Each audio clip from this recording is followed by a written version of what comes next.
विस्तार करें। बलराम जी का ब्याह हो गया लेकिन ठाकुर जी का नहीं हो रहा था।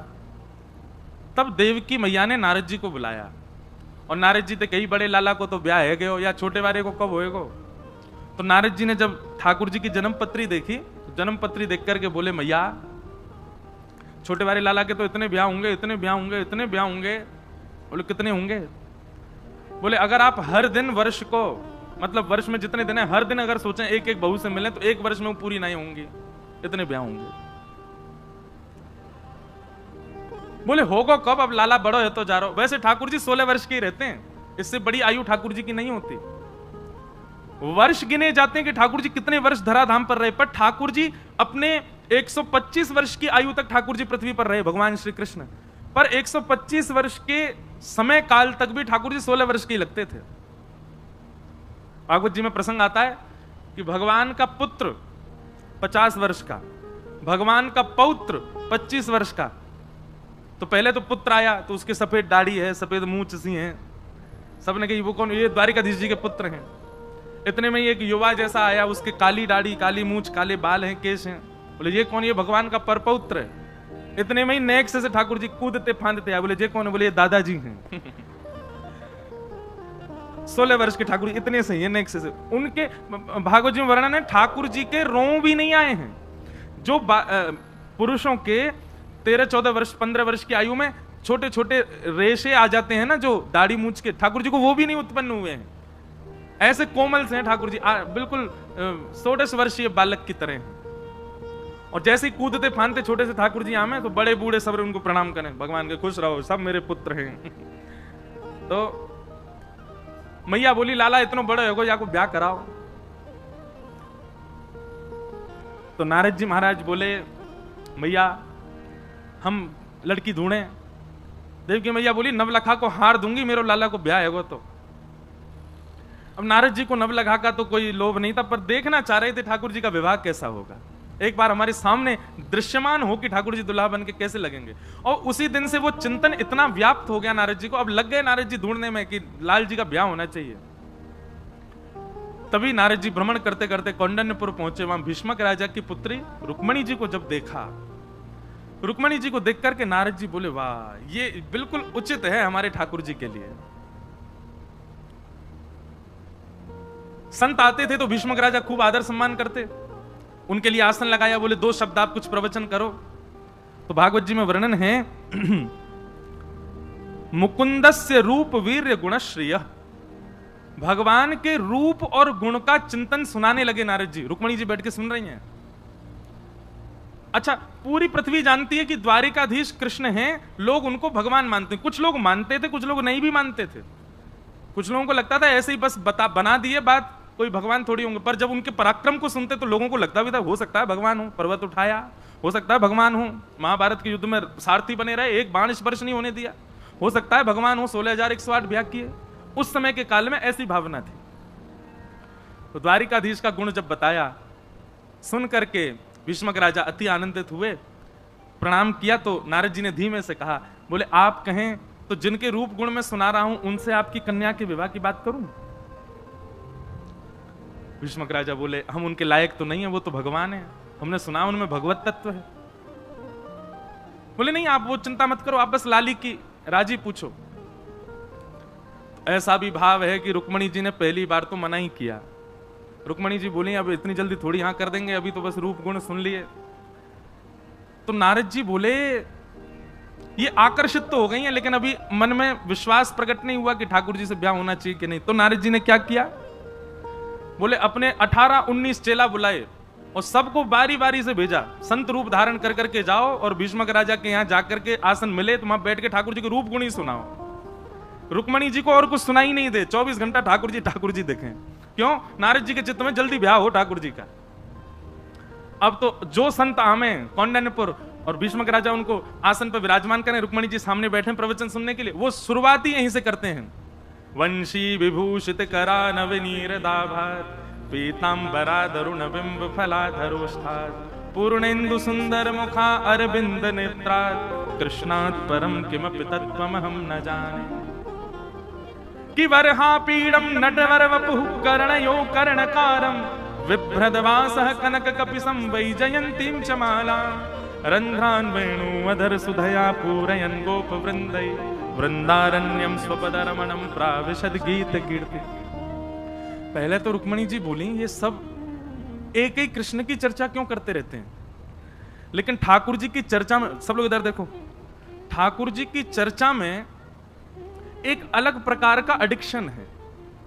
हो सकता है पहली बार में आपका आकर्षण थोड़ा हो, पर जब आप बार बार सुनेंगे ना तो ऐसे हो जाओगे कि आप कृष्णमति, कृष्ण गति, कृष्ण, ये होगा। आप निद्रा में सोएंगे तो भी आपको ठाकुर जी दिखेंगे, कहीं चल के जाओगे तो भी ठाकुर जी दिखेंगे, कहीं बैठोगे तो भी ठाकुर जी का स्मरण होगा।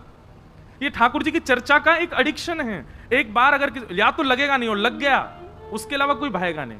अब रुक्मणी जी की स्थिति कैसी हो गई, रुक्मणी जी चलती हैं और कहीं मोर पंख की कोई सजावट देख लेती हैं तो रुक्मणी जी कहती हैं ऐसी पहनते हैं मोर पंख। कहीं जाती हैं नीले नीले तालाब को देखती हैं तो कहती हैं, कल एक संत आए थे वो बता रहे थे ऐसा ही वर्ण है उनका। कहीं जाती हैं पीतांबरी देखती हैं तो सोचते ओहो ऐसा ही वस्त्र पहनते हैं। अब रुक्मणी जी की स्थिति ऐसे हो गई, सोते जागते चिंतन में कृष्ण कृष्ण कृष्ण कृष्ण कृष्ण। अब इतने रम गए कृष्ण कि अब कृष्ण के अलावा कोई दिखता ही नहीं। रुक्मणी जी ने अपने पिताजी से कह दिया, बोले नारद जी को बुला के कहो अब मुझे वो जिनका वो प्रवचन करके गए वही दिखते हैं, अब मेरा उनसे ही ब्याह कराएं, अब मैं और किसी से ब्याह नहीं कर सकती। भीष्मक राजा ने तुरंत नारद जी को बुला के कहा, बोले आप द्वारिकाधीश से चर्चा करो। नारद जी तो बड़े प्रसन्न हो गए, दौड़ करके महाराज पहुंच गए द्वारिका। बहुत ध्यान से सुनना, भगवान से जाकर के बोले अब यही जो उन्होंने कौंडन्यपुर में जो लीला की, यही लीला वो द्वारिका में कर रहे हैं। भगवान ने बोला आइए आइए नारद जी बिराजो, आसन पर बैठो, कुछ बढ़िया चर्चा सुनाओ। तो जैसे वहां कृष्ण की चर्चा सुना रहे थे, नारद जी यहां बैठकर रुक्मणी जी की चर्चा सुनाने लगे। आहा ऐसे मृग नैनी है, ऐसी पैनी सी नाक है, ऐसे वाक्य होठ हैं, चाल ऐसी, गुण ऐसा, स्वभाव ऐसा, शीलवान ऐसी। अरे भैया ऐसे प्रणाम करे संतन को, ऐसा बढ़िया प्रसाद बना के खवावे। ठाकुर जी बोले चर्चा से तो यूं लग रही है बड़ी सुघड़ कोई कन्या है। नारद जी बोले आपका विषय नहीं, आप मत सुनो। देवकी मैया आप कहो तो या लड़की से बात करूं ठाकुर जी की? बोले हाँ करो करो बात करो, कैसे ब्याह होना चाहिए आपको। ठाकुर जी ने भी फिर मना किया, नहीं, नहीं अभी रुक जाओ, इतनी जल्दी थोड़ी। विवाह प्रसंग में एक बार में हाँ नहीं करना चाहिए, थोड़ा विचार करना चाहिए। दो काम विचार करके करने चाहिए, एक तो घर बनाओ तो विचार करके बनाओ, और दूसरा विवाह करो तो विचार करके करो। जो इन दोनों में जल्दी करते हैं पछताते हैं। एक बार एक लड़का से कही ये तुम लड़की देखने जा रहे हो, एक बार में हाँ मत करना, 3-4 बार मना करना, ये अच्छे गुण होते हैं, 3-4 बार पहले मना करो फिर हाँ कर देना। वो ठीक है। लड़की देखने गया, जैसे जाके बैठा सब बात हुई, बोले कि बताओ भैया तुमका क्या मन है?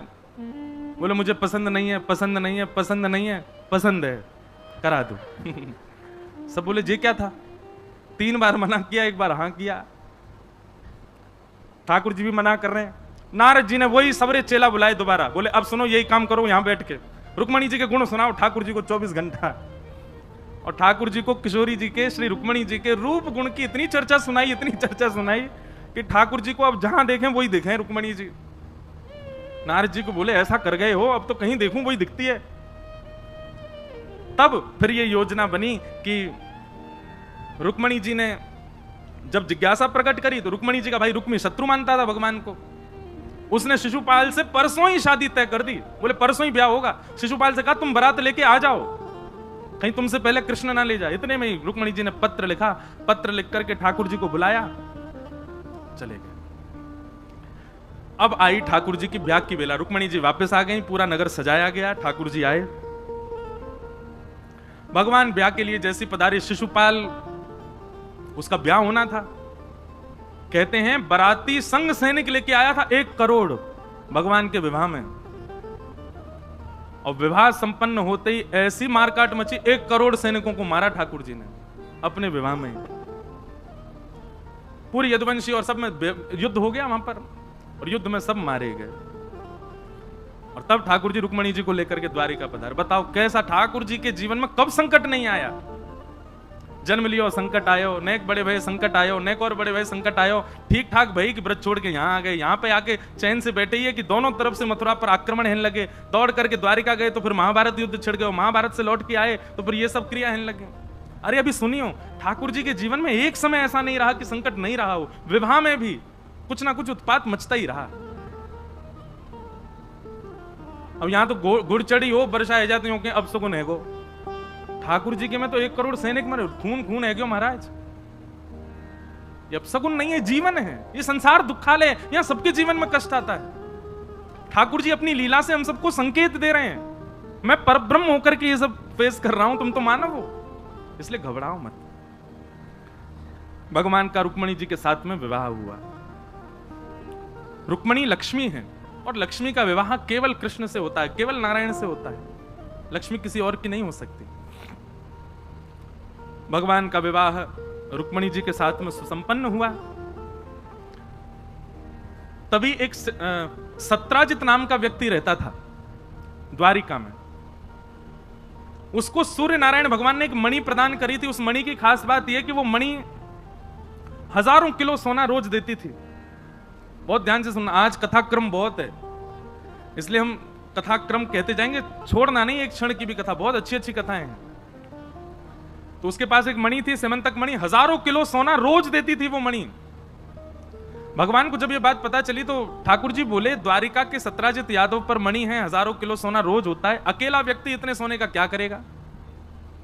तो भगवान ने जाकर के एक प्रस्ताव रखा कि तुम ये मणि द्वारिका के कार्यालय में जमा करवा दो, इससे जितना सोना आएगा उसमें से जितना तुमको अपने लिए जरूरी लगता उतना रोज ले लिया करना, बचा हुआ जो तुम्हारी जरूरी का नहीं है वो कार्यालय में छोड़ देना। उससे हम द्वारिका का विकास करेंगे, लोगों का कर माफ कर देंगे, बच्चों की पढ़ाई आदि सब बढ़िया व्यवस्थित होगी यहां पर। भगवान का प्रस्ताव कोई गलत तो नहीं था, भाई जितना तुझे चाहिए तो रोज ले ले, 1000 किलो का तो कुछ नहीं कर सकता पर दिन। लेकिन मना कर दिया, नहीं मेरी मणि मेरे पास ही रहेगी, मैं नहीं दूंगा आपको। भगवान बोले ठीक है। लेकिन तीसरे ही दिन क्या हुआ कि उसी सत्राजित यादव का छोटा भाई मणि पहन करके नगर में दिखाता हुआ घूम रहा था। घोड़े पर बैठ करके जंगल की ओर गया तो एक शेर ने उसको मार दिया, मणि लेकर के शेर चला गया। आगे शेर को भालू ने मार दिया, मणि लेके भालू चला गया। और 4 दिन तक वो लौट करके नहीं आया तो पूरा इल्जाम द्वारिकाधीश के ऊपर लगा दिया। सोचो बंधुओं, जिनसे जीवन है, जिनसे पहचान है, जिनसे ही आप जी रहे हो द्वारिका में, उन्हीं द्वारिका के लोगों ने उनके ऊपर लांछन लगा दिया। सत्राजित यादव ने कह दिया मुझे तो संशय है, 3 दिन पहले कृष्ण आए थे मणि मांगने, मैंने देने से मना कर दिया। 3 दिन बाद मेरे भाई का अपहरण करके मार करके इन्होंने मणि चुरा के अपने पास रख ली है।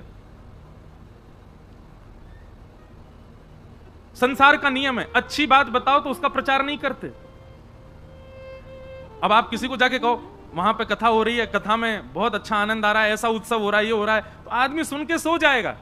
पर आप किसी को जाके बता दो, बोले पसानी रोड पे एक परिवार में ऐसा ऐसा घटना हो गई, और रास्ता में 4 लोगों को बताता हुआ जाएगा, बोले वो है ना पल्ली गली वालों, बाकी ऐसे ऐसे है बाकी घर में यूं है गो त्यों है गो।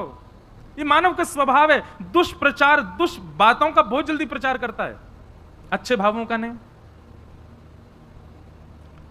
पूरे द्वारिका में प्रचार हो गया कि भगवान श्री कृष्ण ने मणि चुराई है, और किसी के मन में ये संशय तक नहीं आया कि नहीं ऐसा नहीं हो सकता। सब बोले हो सकता है भैया। द्वारिकाधीश को जब ये बात पता चली तो भगवान पहले मंद मुस्काए और मुस्का करके बोले यही है पृथ्वी, यहां आप दुनिया के लिए मर मिटिए, कुछ भी कर बैठिए। अरे इन सबको मथुरा से बचा करके द्वारिका लेके आया मैं। द्वारिका में कोई और नहीं रहता था, ये मथुरावासी ही सब द्वारिका गए थे भगवान के साथ।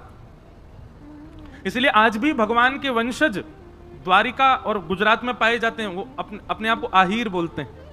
अहीर समाज के जो लोग गुजरात में पाए जाएं वो सब भगवान की वंशज माने जाते हैं, क्योंकि भगवान संपूर्ण यदुवंशियों को संग लेकर के गए थे मथुरा से। भगवान बोले इनको मथुरा से बचा के लाया मैं, नई नगरी सोने की में बसाया मैंने, बच्चों का खाना पीना पढ़ना सब कुछ द्वारिका राजभवन से होता है।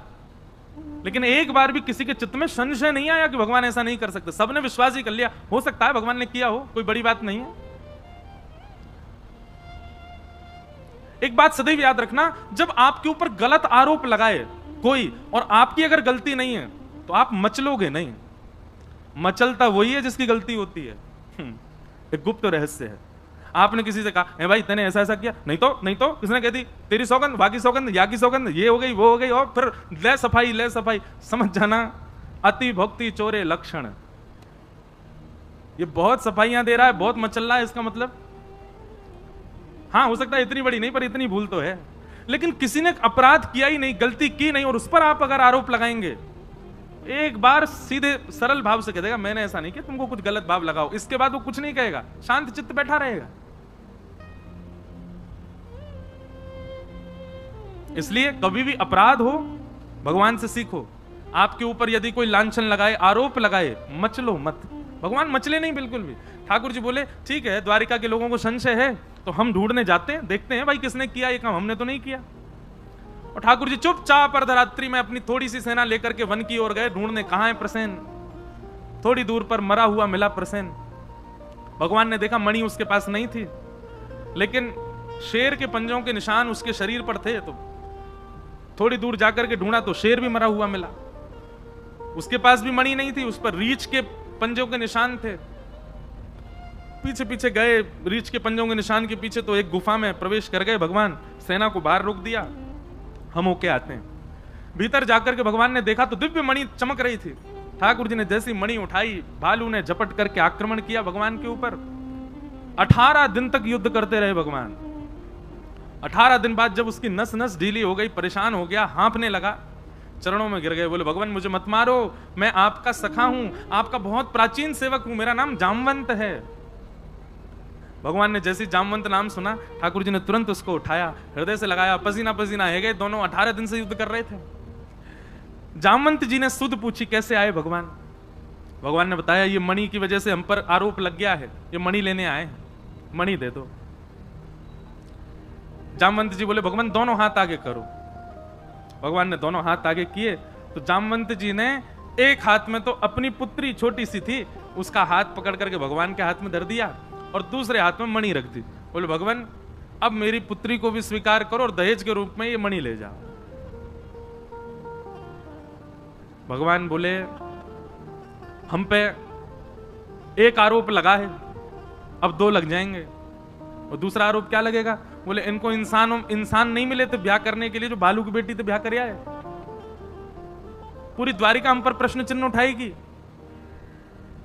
जामवंत जी बोले भगवान ये द्वापर में तो आप लीला पुरुषोत्तम हो, मर्यादा क्यों बता रहे हो मुझको? मर्यादा पुरुषोत्तम तो आप तब थे, एक पत्नी व्रती थे, अब तो आप लीला पुरुषोत्तम हो। और लीला पुरुषोत्तम मर्यादा का ध्यान नहीं रखता, मर्यादा का भाव नहीं रखता, वो तो लीला करता है। कृपा करके अब मेरी पुत्री को स्वीकार कीजिए, मैं वर्षों से प्रतीक्षा कर रहा हूं। लंबी कथा है, बड़ी प्रसिद्ध कथा है कि जामवंत जी को पहले से ही मन था।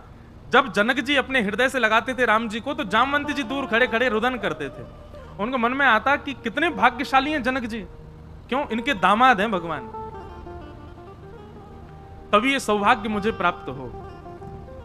तो भगवान ने आश्वासन दिया कि कोई नहीं, द्वापर में हम तुम्हारी इच्छा भी पूरी करेंगे। तो आज भगवान एक कथा है, बड़ी अच्छी कथा है कि भगवान जब रावण को मार करके आए वापस अयोध्या, राज तिलक आदि हो गया, तो जनक जी ने पत्र लिख करके भेजा।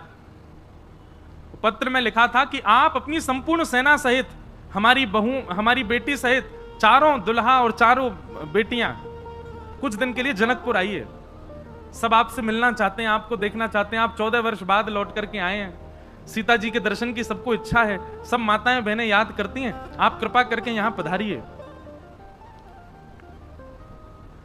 तो जैसे ही पत्र आया तो सारे बानर नाचने लगे, बोले हम भी जाएंगे, हम भी जाएंगे, हम भी जाएंगे, भगवान के ससुराल जाएंगे। तो प्रभु श्री राम बोले हनुमान जी, जामवंत जी तैयारी करिए, लेकिन सुनिए हम भरत लक्ष्मण शत्रुघ्न हम जाएंगे, चारों बहुएं जाएंगी और कुछ आप लोग चलेंगे, सारी बानर सेना नहीं जाएगी वहां पर। तो जितने बानर बैठे थे बेचारे सब उदास हो गए, बोले क्यों जय जय, हम क्यों नहीं जाएंगे? भगवान बोले भाई देखो, बुरा नहीं मानना, तुम लोग सब बानर हो, छीन के खाना, झपट के खाना, किसी पे घुर्रा देना, ये सब तुम्हारा स्वभाव है। और ससुराल में हमको अपने मान की बड़ी बड़ी चिंता है, ससुराल में मान होना चाहिए, नहीं तो साली सरेज सब पकड़ लेती हैं फिर। और आप सब लोग जाओगे कहीं भी बैठ जाते हो, कहीं भी घुस जाते हो, ये सब क्रिया करोगे तो हमारी ससुराल में बड़ी हंसी होगी। आप लोग तो यहीं रुको, यहीं अयोध्या में आनंद करो, हम होके आते हैं। तो बानर सब बोले हाँ सही बात है जय जय, रावण से मरना था, रावण से मरवाना था तो हमको आगे कर दिया, और जब मालपुआ मिलने हैं तो फिर हमको पीछे छोड़ के जा रहे हो, ऐसा तो मत करो जय जय। हनुमान जी जामवंत जी से सब बानर कहने लगे आप कह दो ना ठाकुर जी हमको ले चलें। तो जामवंत जी सबसे आगे गए, सबसे बूढ़े बुजुर्ग वही हैं। जामवंत जी बोले भगवान आप बिल्कुल चिंता मत करो, ये सब कोई भी गलत हरकत नहीं करेंगे, मैंने सबको सिखा दिया, ये मुझको मेरा पालन करेंगे, जैसा मैं करूंगा ये सब वैसे ही करेंगे। भगवान श्री राम बोले ट्रायल दिखाओ हमको। सामने खड़े हो गए जामवंत जी और पीछे सारे बानर बैठे। अब जामवंत जी इधर देखें तो सारे बानर इधर देखें, जामवंत जी एक हाथ उठावे तो सारे बानर हाथ उठावे, जामवंत जी खांसे तो सारे बानर खांसे, जामवंत जी उछलें तो सारे बानर उछलें।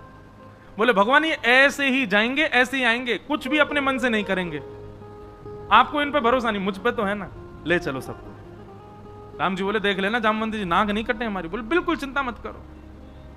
गए भगवान पूरी सेना लेकर के गए। जैसे ही जनकपुर में प्रवेश हुआ महाराज, जनकपुर के लोग देख देख करके आश्चर्यचकित, ऐसी बिल्कुल जैसे परेड करते हैं ना ऐसे चल रहे हैं सारे बंदर जामवंत जी को देखते हुए। द्वार पर सब लोग हाथ में थाली लिए खड़े हैं, उनमें फल वल भी रखे, तो बंदरों को देख के सब भीतर जाने लगे। जामवंत जी जाना नहीं, कोई एक भी झपट्टा नहीं मारे, द्वार पे ही खड़ी रहो, फल वल लिए खड़ी रहो, कोई झपट्टा नहीं मारेगा, ये सब राम जी की सेना के बंदर हैं। महाराज पुष्प वर्षा हो, माला पहनाई जाए। अब बंदर को माला पहना रहे हैं, बंदर यूं ही देख रहा है। बोले क्यों, जामवंत जी भी यूं ही देख रहे हैं ना। पूरी जनकपुर में प्रशंसा होने लगी, राम जी बड़े प्रसन्न। राम जी बोले जामवंत जी हमको बड़ी प्रसन्नता है, बस ये 3-4 दिन हमको यहां रहना, ऐसे ही रहें सब लोग, आप बिल्कुल चिंता मत करो। जनक जी ने एक सभा में भोजन का कार्यक्रम किया। बोले सबके साथ बैठ के भोजन होगा, सारे बानर भी भोजन पाए।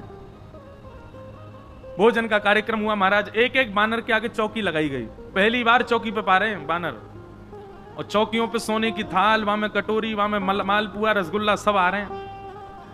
अब बंदर सब एक भी थाली को नहीं देख रहे, सब जामवंत जी को देख रहे हैं। सामने जैसे ही कोई सामग्री पधराई जाए, बंदर के मुंह में पानी तो आपको स्वभाव है छीन के लेनो, लेकिन हाथ पांव सब बांध के बैठे हैं। बोले जामवंत जी जो करेंगे वही करना है।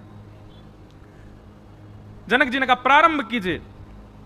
सबरे देख रहे हैं तो जामवंत जी ने पहले तो जल लिया हाथ में, सबरे बानर जल ले रहे हैं, और जल लेकर के जामवंत जी मंत्र पढ़ रहे हैं, अन्नपूर्णे सदा पूर्णे आहा। सब बानर ऐसे आचमन करें, आचमन करके जैसे भी सब बानर आचमन कर रहे हैं, पहली बार आचमन करके भोजन कर रहे हैं। जामवंत जी थाली की ओर देख रहे हैं क्या पामे, लेकिन बानर सब जामवंत जी को देख रहे हैं, जे जो पाएंगे वही पानो है। जामवंत जी ने सबसे पहले फल उठायो, आम उठायो, जैसे ही आम उठायो सब बानरन ने आम उठाया। जामवंत जी घुमा घुमा के देखें, सब बानर भी घुमा घुमा के देखें। जामवंत जी ने जोर से दबाई, सुबह में से गुठली उछल गई, और जैसे ही गुठली उछली सब बानरन ने जोर से दबाया। बोले गुठली उछलनी चाहिए। अब जैसे ही गुठली उछली, जामवंत जी ने देखी गुठली कहां गई। मेरे हाथ से मेघनाथ निकल के नहीं भाग सकता, मेरे हाथ से रावण निकल के नहीं भाग सकता, मैं जामवंत बलवान, तू गुठली कैसे भाग गई। जामवंत जी को क्रोध आया, गुठली पकड़ने के लिए जैसे ही जामवंत जी कूदे, बानर बोले आक्रमण, कूद पड़ो सबरे। और महाराज यहां थे वहां, वहां थे यहां, यहां थे वहां, सबरे इधर उधर कूदें, थाली उछाल दें, कड़ी लिपटा दें। जनक जी महाराज एक खंबा के पीछे दुबक के खड़े, जे क्या हुआ। राम जी नीचे नजर करके बैठे, बोले हो गया जो खूब सिखा पढ़ा के लाए, लेकिन कुछ नहीं बचा। अब सबसे ज्यादा आत्मग्लानि हुई जामवंत जी को। जामवंत जी क्षमा मांगने लगे, लेकिन राम जी देखे ही नहीं रहे उनकी तरफ। तभी जनक जी को लगा कि राम जी को बहुत क्षोभ हो रहा है मन में, तो जनक जी दौड़ के आए और बड़े प्रसन्न मुद्रा में राम जी को हृदय से लगा के बोले हमको बहुत प्रसन्नता है, ये देख करके इतना अच्छा लग रहा है, देखो कैसे रिपट रिपट करके एक दूसरे के रसगुल्ला ने छीन छीन के भाग रहे हैं, ये दृश्य देख के आनंद आ गया। तो राम जी को जैसे हृदय से लगाया तो दूर खड़े जामवंत जी बोले मुझसे अपराध हो गया। राम जी दौड़ करके गए, जामवंत जी को हृदय से लगा, बोले अब चिंतित मत हो। बोले भगवान वैसे हृदय से लगाओ ना जैसे आप जनक जी को लगा रहे थे। मानो जामवंत जी के मन में भाव आ रहा था कि जैसे आप अपने ससुर जी को हृदय लगा रहे हो वैसे मुझे लगाओ ना। भगवान बोले जनक जी की तरह हृदय से लगाने के लिए तो जनक जी जैसा कार्य करना पड़ेगा, कन्यादान हमको। और वो अब नहीं होगा, वो होगा द्वापर। आपके कुल की कन्या को हम स्वीकार करेंगे। और आज वही दिन आया जब जामवंत जी ने ठाकुर जी को याद दिलाया, तो जामवती का हाथ भगवान के हाथ में देकर पानी ग्रहण किया, विवाह हुआ। और आज श्री जामवंत जी को ठाकुर जी ने अपने हृदय से लगाया। इतना रोए जामवंत जी, ऐसा सुख उनको अनुभव हुआ। ऐसी ठाकुर जी की लीला। तो जामवती के लेकर के भगवान वापस आए। 2 विवाह भगवान के हो गए, रुक्मणी और जामवती। मणि लाकर के भगवान ने पूरी दुनिया को दिखा दी। और जामवती जी ने गवाही दे दी, बोले भगवान ने नहीं चुराई थी, ऐसे ऐसे पूरी घटना हुई थी। द्वारिका के लोग भगवान के आगे घुटने टेक करके बैठ गए, क्षमा मांगने लगे, भगवान हमको क्षमा कर दो, हमने बिना विचार किए आपके ऊपर प्रश्न उठाया। भगवान बोले संसार का नियम है, आप लोगों को क्षमा मांगने की आवश्यकता नहीं। समन तक उपाख्यान बहुत बड़ा है, आगे भी बहुत चला। फिर जिसकी वो मणि थी सत्राजित यादव, उस पर सब लोग चिल्लाने लगे, तेने भगवान पर कैसे आरोप लगाया। तो उसने आरोपों से बचने के लिए अपनी पुत्री सत्यभामा का ब्याह भगवान से कर दिया। और भगवान का तीसरा ब्याह सत्यभामा के साथ में हुआ। कितने ब्याह हो गए? 3। सत्यभामा के साथ भगवान का ब्याह हुआ। चौथा ब्याह हुआ भगवान का श्याम सुंदर श्री यमुने महारानी की कालिंदी के साथ में, यमुना जी के साथ में भगवान का ब्याह हुआ। बंधुओं, यमुना जी कौन है? अनेक भाव बताए जाते हैं, परंतु श्री यमुना जी, जब श्री किशोरी जी और ठाकुर जी दोनों कुंज में क्रीड़ा करते हैं, और क्रीड़ा करते करते, विलास करते करते, रास करते करते, जब दोनों के प्रश्वेत के बिंदु श्रम जल प्रकट होता है, वही श्रम जल श्री यमुना जी है। किशोरी जी और ठाकुर जी के अंग का श्रम जल ही श्री यमुना जी के रूप में प्रकट हुआ है। इसलिए यमुना जी एकमात्र ऐसी सहचरी हैं जो किशोरी जी के पक्ष की भी हैं और ठाकुर जी के पक्ष की भी हैं।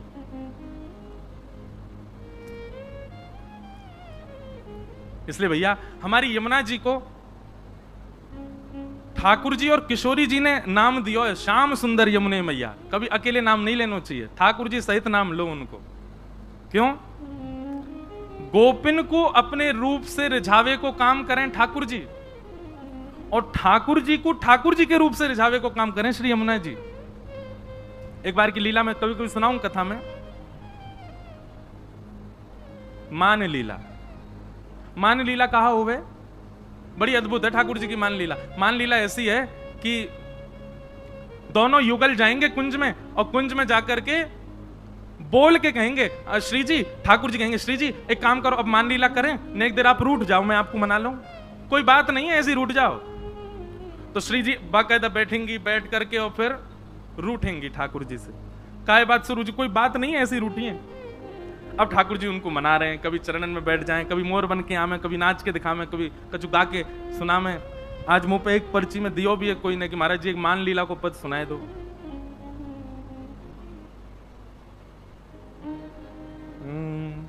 तेरो मुखनी को की मेरो श्यामा प्यारी, तेरो मुखनी को की मेरो श्यामा प्यारी, तेरो मुखनी को की मेरो राधे प्यारी, तेरो मुखनी को की मेरो राधे प्यारी। ठाकुर जी और किशोरी जी दोनों निकुंज में बैठे हैं और दर्पण लेकर के ठाकुर जी किशोरी जी से पूछ रहे हैं, हे श्यामाजू नेक देखियो तो सही हम दोनों में कौन ज्यादा सुंदर है, नेक बताओ तो सही हम दोनों में सुंदरता कौन में ज्यादा है। सूरदास जी वर्णन कर रहे हैं, मान भूल गए किशोरी जी को अंक में भर लियो। पर एक बार मान लीला में कहा भयो,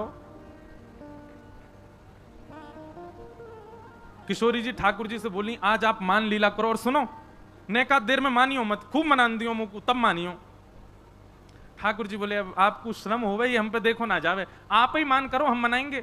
श्री जी बोली नहीं नहीं नहीं आप मान करो हम मनाए। अच्छा, मान लीला का एक नियम है, सूर्यास्त के बाद अगर मना लिया आपने तो आप जीत गए, और सामने वालों नहीं मानो तो जो मान करके बैठो वो जीत गए हो। समझ रहे हैं? मानो श्री जी मान करके बैठी हो, ठाकुर जी को समय है सूर्यास्त से पहले पहले मनाओ, अगर सूर्यास्त तक नहीं मना पाए तो श्री जी जीत गए, और अगर ठाकुर जी ने मना लिया तो ठाकुर जीत गए। तो आज श्री जी बोली आप मान करो मैं आपको मनाऊंगी, और याद रहे आज अच्छे से मान करियो। ठाकुर जी बोले रहने दो, श्रम है जाएगा आपको। नहीं नहीं आज आप कर ही लो अच्छे से मान। ठाकुर जी देख लो फिर रोइयो मत। बोले बिल्कुल ना रोऊंगी। ठाकुर जी इतने में गए जाकर के कुंज में और रूट करके बैठ गए श्री जी से।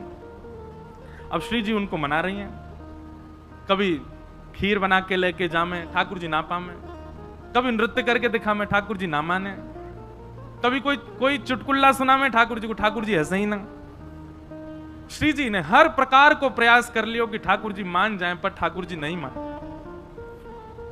सबरे अपना लिए तरीका, श्री जी तरीका अपना रही है, ये कोई सामान्य बात मत समझियो। महाराज किशोरी जी जब चले ना और उनके नूपुरन की जो ध्वनि है ना, वह ध्वनि पे गंधर्व नृत्य करें, सामान्य नहीं है हमारी श्यामा जी। वो मनानो चाह रही है तो सोचो कहां कहां प्रस्तुत कर रही होंगी ठाकुर जी के आगे। लेकिन ठाकुर जी नहीं मान रहे। संध्या को समय है गो और मनाते मनाते श्री जी हार गई। श्री जी बोली मैं तो हार गई श्याम सुंदर, मान ही नहीं रहे हो। अब चलो ठीक है आप जीते मैं हारी। कायदे से ठाकुर जी को उठ के हंसना चाहिए, कहनी चाहिए मैं जीत गया। ठाकुर जी उठे और सीधे अपनी गैया लेके नंद भवन को चल दिए, मान में ही। श्री जी बोली ये तो ठीक ना है, संध्या है गई आपने मान लीला विश्राम क्यों ना करी। ठाकुर जी गुम सुम चुप बिल्कुल मौन अवस्था में चलते ही चले गए। श्री जी मनाती जा रही हैं, ठाकुर जी माने ही नहीं। और लाल जी सीधे नंद भवन में भीतर चले गए और जाके अपना भोजन पानी करके विश्राम कर गए। पूरी रात श्री जी को नींद नहीं आई और दिन की प्रतीक्षा करें, कल हमें कल बताऊंगी इन्हें, ऐसे कैसे कर लियो। दूसरे दिन कुंज में श्री जी पहुंची, ठाकुर जी आए, वही मोह लटको भयो है। श्री जी आई, वही ये तरीका ना है जे मान लीला को कोई नियम ना है, रात में आप बिना मान लीला विश्राम किए चलेगा और सवेरे तो फिरते मान कर रहे हो, ये कोई तरीका है। ठाकुर जी कोई प्रत्युत्तर ही नहीं दे रहे, आके सीधे फिर बैठ गए मान में ही। थोड़ी देर तो श्री जी रिसियाती रही, फिर बोली अब मना ही लूं, खाप तो मान जाए। फिर मनाने लगी, फिर नहीं माने। शाम को ठाकुर जी फिर चले गए मान में ही।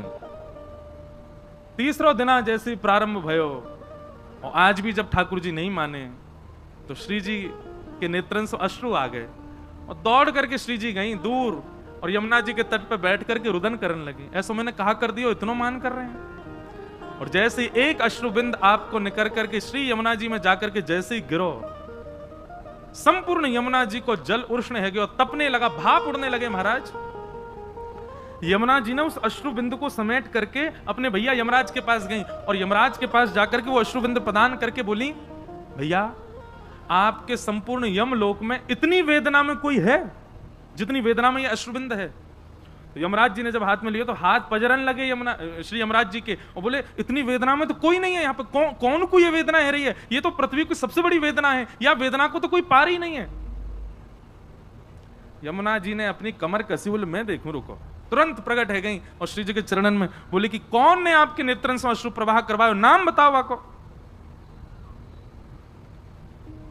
ललिता विशाखा आ गई, यमुना जी से बोली हे श्याम सुंदर यमुना जी। अच्छा अभी यमुना जी का नाम श्याम सुंदर नहीं पड़ा, केवल यमुना जी हैं।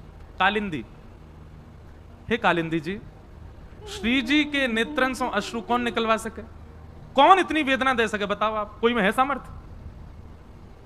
एक ही है, नंद जी को लाला, वही परेशान करे इनको, वही ने आज इनको श्रम दियो है। यमुना जी बोली या नंद के लाला तो मैं बताऊंगा आज। यमुना जी इतने में ही गई, कुंज में जाकर के अपने जो भाव वस्त्र थे उनके वो बदल लिए, ठाकुर जी जैसी पजम्मी पहनी, ठाकुर जी जैसे मुकुट धारण कियो, ठाकुर जी जैसी माला पहनी, ठाकुर जी जैसे बाजूबंद, ठाकुर जी जैसे कड़ूला, ठाकुर जी जैसे पामन की पाजेब, ठाकुर जी जैसी फेंटा, ठाकुर जी जैसी काली कमली, ठाकुर जी जैसे तिलक, वैसे ही चंदन चोबा आदि बिल्कुल लगा करके महाराज नथवेसर पहन करके, कानन में मकराकृत मत्स्याकृत कुंडल धारण करके, बेणी गुथ करके, और श्री यमुना जी जैसे ही किशोरी जी के आगे त्रिभंग ललित स्वरूप में आकर के बांकी अदा सो खड़ी भई। यमुना जी बोली श्याम सुंदर आप रीझ गए, आप मान गए। यमुना जी बोली श्याम सुंदर ना हूं मैं, यमुना जी हूं, कालिंदी हूं। किशोरी जी बोली आप तो बिल्कुल लग ही नहीं रही हो, ऐसी लग रही हो ठाकुर जी आ गए। बोले हम बे जी अपने रूप को बड़ो गुमान करे, अपने रूप से सबन को बड़ो श्रम करावे, आज यहाँ के रूप से यही को श्रम कराऊंगी मैं। श्री जी बस आप जब बुलाऊं तो आ जाइयो। बहुत मधुर कथा, ठीक है। अब ठाकुर जी तो मान करे बैठे कुंज में, इतने में ही वही टेढ़ी मेढ़ी ललित गति चाल, टेढ़ी मेढ़ी चाल, बेणी कभी घुमा रहे हैं, कभी जैसे ठाकुर जी चले वैसे यमुना जी चलती भई आई। और नूपुरन की छम छम छम ठाकुर जी ने जैसे सुनी, ठाकुर जी बोले जे तो मेरे नूपुरन की आवाज है, आ कहां ते रही है? पीछे मुड़ करके जैसे ही देखी तो महाराज दूसरे श्याम सुंदर घूम रहे हैं। किशोरी जी बोली, अरे ये तो श्याम सुंदर है। श्याम सुंदर ने जैसे देखा, बोले दूसरे श्याम सुंदर, ये कहां थे आगो? ठाकुर जी गए सामने, जाके खड़े गए, तुम कौन? यमुना जी बोली, हम नंद नंदन। ठाकुर जी बोले, नंद नंदन तो मैं हूं, वो तुम नकली हो, असली मैं हूं। ठाकुर जी बोले, अच्छा, मुंह पे कारी कमरी है? यमुना जी बोले, मुंह पे हुआ है। ठाकुर जी बोले, मुंह पे बंसी बजानो आवे? यमुना जी बोली, मुंह पे हुआ आवे, बजा के दिखा दे। सब बात जो जो ठाकुर जी ने कही यमुना जी ने सब सिद्ध कर दें। अब यमुना जी अंत में बोली, एक बात बची, वही से सिद्ध होगो कि असली नंद नंदन कौन है। बोले कहा, बोले वंशी बजाऊं और किशोरी जी आके बगल में खड़ी है जाएं, जाके समझो वही असली नंद नंदन।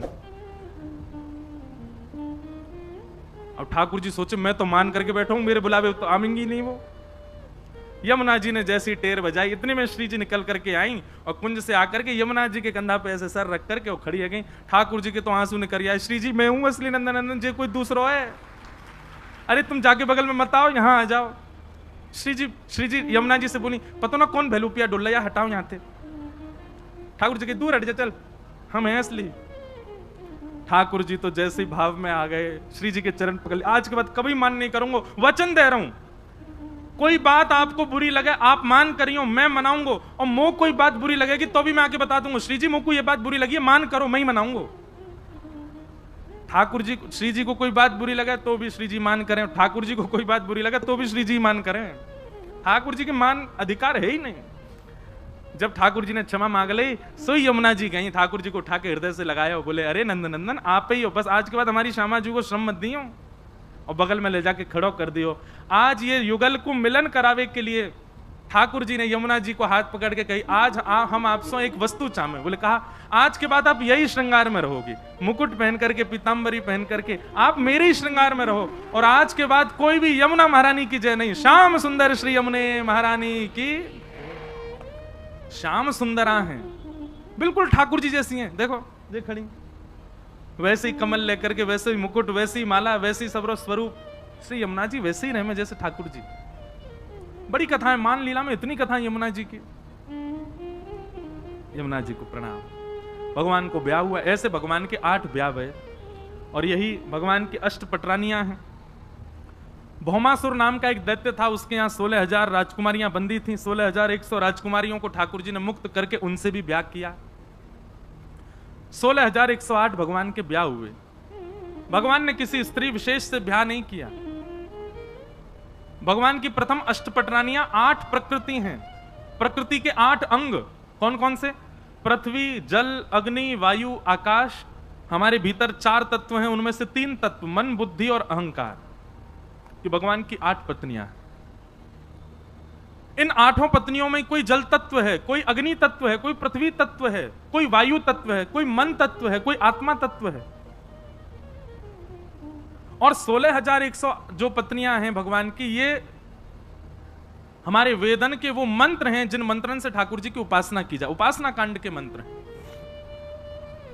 इस प्रकार भगवान ने 16,108 ब्याह किए। आगे भागवत में राजा नृण की कथा आती है। एक नृण नाम के राजा थे, वो दानवीर थे।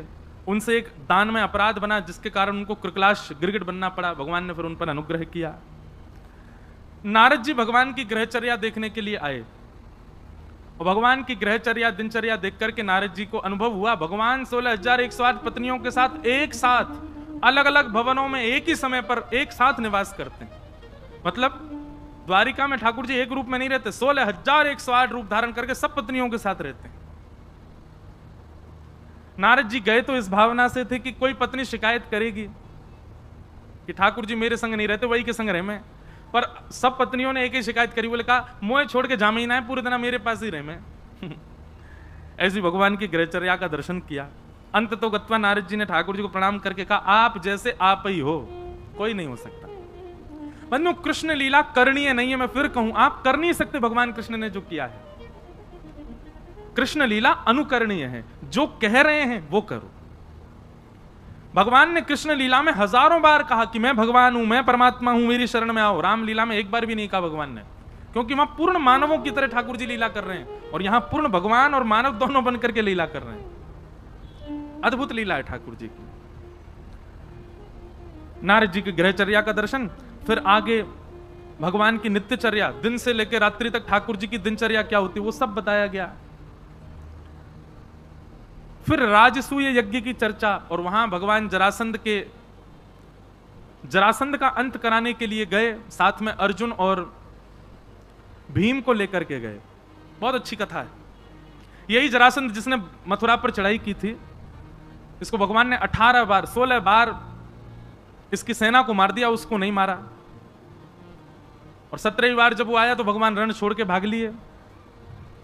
आज उसी जरासंध ने 20,000 राजकुमारों को बंदी बना रखा था। भगवान को जब ये बात पता चली तो भगवान अर्जुन और भीम के साथ जरासंध के यहां रूप बदल करके गए, ब्राह्मण का रूप धारण करके, क्योंकि जरासंध का नियम था कि वो ब्राह्मणों को मुंह मांगा दान देता था। जैसे ही दोनों गए, आपने जाकर के वरदान मांगा, जरासंध ने कहा मांगो क्या चाहिए, तो कहा कि युद्ध दो। जरासंध हंस करके बोले क्षमा करना, ब्राह्मण कभी युद्ध नहीं मांग सकता, आप कोई और हो, रूप दिखाओ। भगवान ने अपना रूप दिखाया तो जरासंध बोला आप तो रण छोड़ के भाग गए थे, आपसे मैं युद्ध नहीं करूंगा, भगोड़ों के साथ युद्ध नहीं करता। अर्जुन ने अपना रूप दिखाया तो बोले बालकों के साथ मैं युद्ध नहीं करता।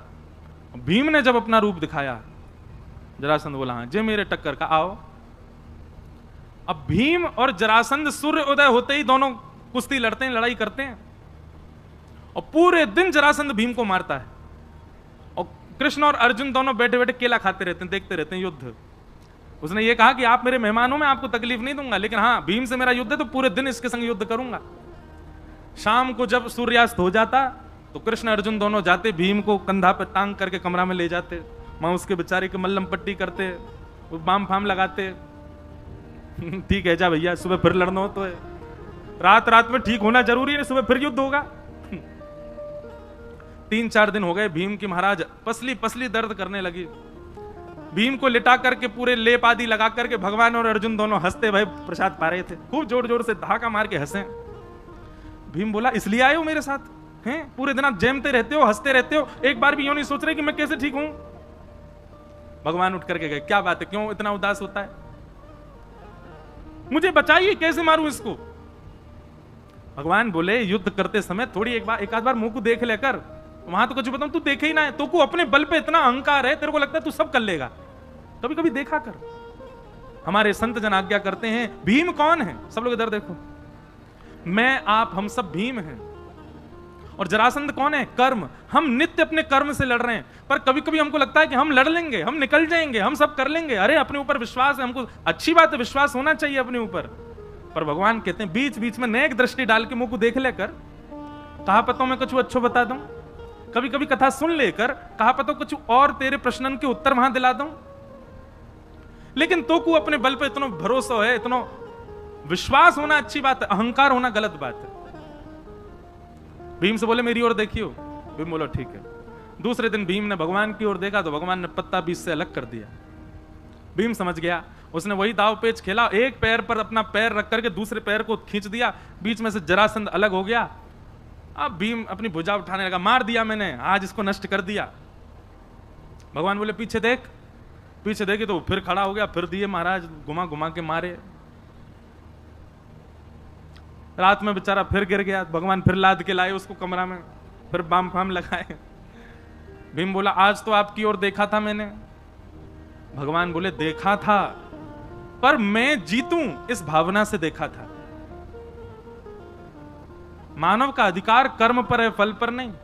फल की कामना से मेरे पास मत आ, केवल अपने कर्म को सुदृढ़ मैं कर सकूं इस भावना से मेरे पास आ। नाथ मैं ये करने जा रहा हूं, बस मैं अच्छे से करूं, फल क्या मिले भगवान बोले वो मेरे हाथ में, उसकी चिंता मत करो। तैने मेरी ओर किस भावना से देखा कि फल क्या चाहिए, फल चाहिए जीतना है, फल की कामना नहीं। भीम बोला ठीक है, शरणागति भाव से देखना। दूसरे दिन भीम ने शरणागति भाव से देखा कि हे नाथ मुझे जीत की चिंता नहीं, मुझे हार की चिंता नहीं, बस मैं जो युद्ध कर रहा हूं इसमें मुझे गति प्राप्त हो, जो भी मिले बस मिले। भगवान की ओर देखा, भगवान ने पत्र अलग करके विपरीत दिशा में फेंका, समझ गया, बीच से जरासंध को अलग करके विपरीत दिशा में फेंका और जरासंध का वध हो गया।